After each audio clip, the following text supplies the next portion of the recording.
هنعمل ايه مع بعض النهارده يا حبايبي؟ هنعمل سمك الكشر بطريقه سهله جدا جدا وبسيطه. بصوا جمال السمك يا حبايبي، بصوا الجمال، بصوا الريحه والطعم، تحفه تحفه تحفه، خطير خطير، بطريقه سهله جدا وبسيطه. يلا نشوف احنا عملنا السمك الجميل ده ازاي، والخلطه الجميله دي الرهيبه دي معانا ازاي. بصوا الجمال، بصوا ما اقولكوش على الريحه والطعم، بصوا بصوا التسويه، بصوا يا حبايبي السمكة واخدة من الخلطة والتتبيلة بتاعتي، طعمها خطير جدا جدا جدا. يلا نشوف يا حبايبي احنا عملنا الجمال ده ازاي، ونبدأ ونقول بسم الله. بسم الله الرحمن الرحيم، وبه نستعين، والصلاة والسلام على أشرف المرسلين سيدنا محمد صلى الله عليه وسلم خاتم المرسلين. السلام عليكم ورحمة الله وبركاته. ازيكم يا حبايبي، عاملين ايه؟ معاكم النهاردة مطبخ الإسراء. هنعمل مع بعض سمك الكشر. سمك الكشر فصيلة من فصائل السمك الهامور، هنعمله بطريقة سهلة جدا ان شاء الله وبسيطة، وان شاء الله تجربوها وتعجبكم. هنقول المكونات بتاعتنا النهاردة يا حبايبي. انا جبت سمك الكشر، بصوا نضفته، خليت قلبه ابيض زي البفتة كده ما شاء الله. وعندي الخلطة بتاعتي، هعمل فرشة كده للسمك في الصينية بتاعتي قبل ما اتبل السمك واحطه. الخلطة بتاعتي فرشة السمك ايه؟ بصل حلقات، وعندي جزر مبشور، وعندي فلفل احمر واخضر، وعندي ليمون طرنشات، وعندي توم فصوص، وعندي زيت زيتون وخل وليمون. وهنعمل الخلطة بقى مع بعض ونشوف احنا هنعمل ايه. طبعا يا حبايبي سمك الكشر من بالي، مش زي الاسماك التانية المثلجة، واحنا جايبينه من البحر الاحمر. كيلو ب140.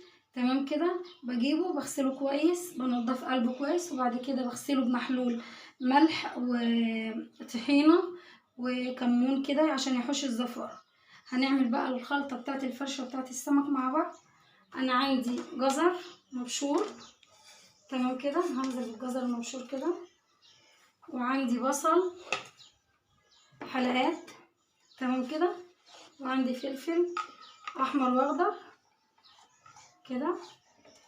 هسيب للحشو حبة من متقطع. وعندي البهارات بتاعتي بابريكا، كزبرة، شطة، ملح، كمون، انزل بيهم كده على السمك.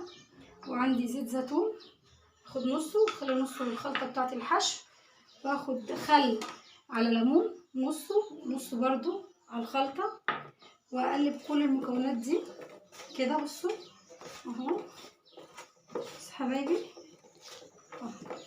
دي اسمها فرشة السمك. بصوا يا حبايبي اهي.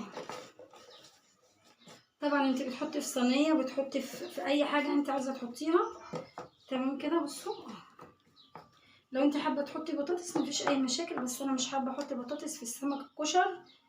وهنشوف بقى طعمه ايه مع بعض النهارده. دي الفرشه بتاعتي، تمام كده، هركنها على بعض ونعمل خلطه السمك.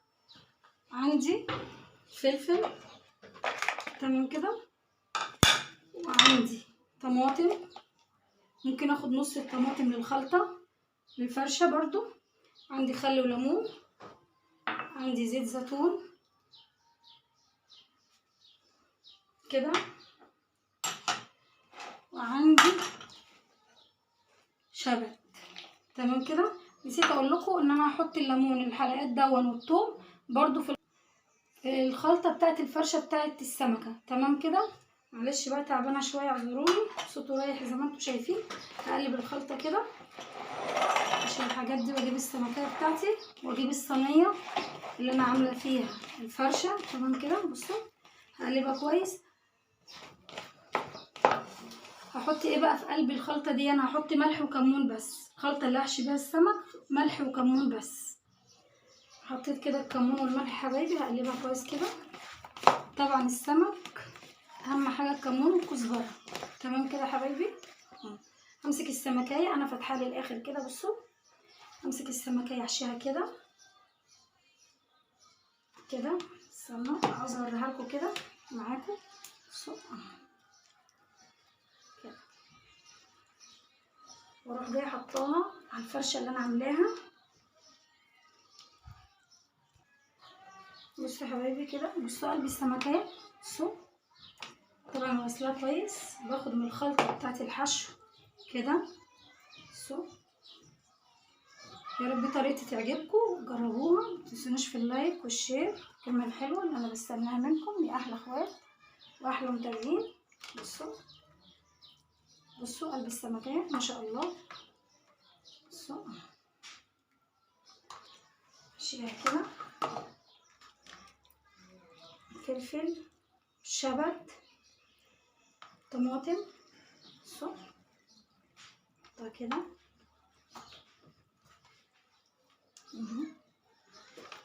بصوا يا حبايبي قلب السمكية.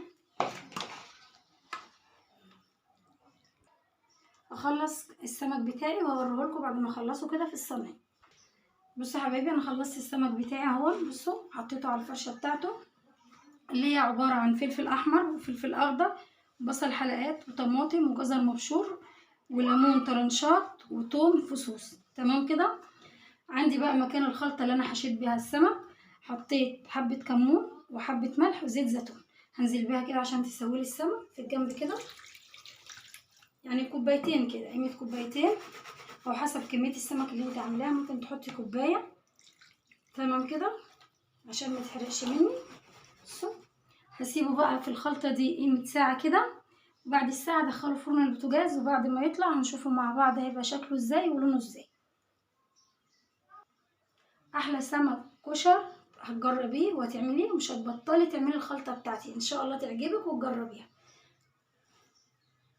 وده يا حبايبي سمك الكشر بعد ما خرج من فرن البوتاجاز. بصوا جماله وريحته بقى ما اقولكوش، خطيره خطيره خطيره. بصوا الجمال، بصوا التسويه بتاعته، بصوا الخضار بتاعي.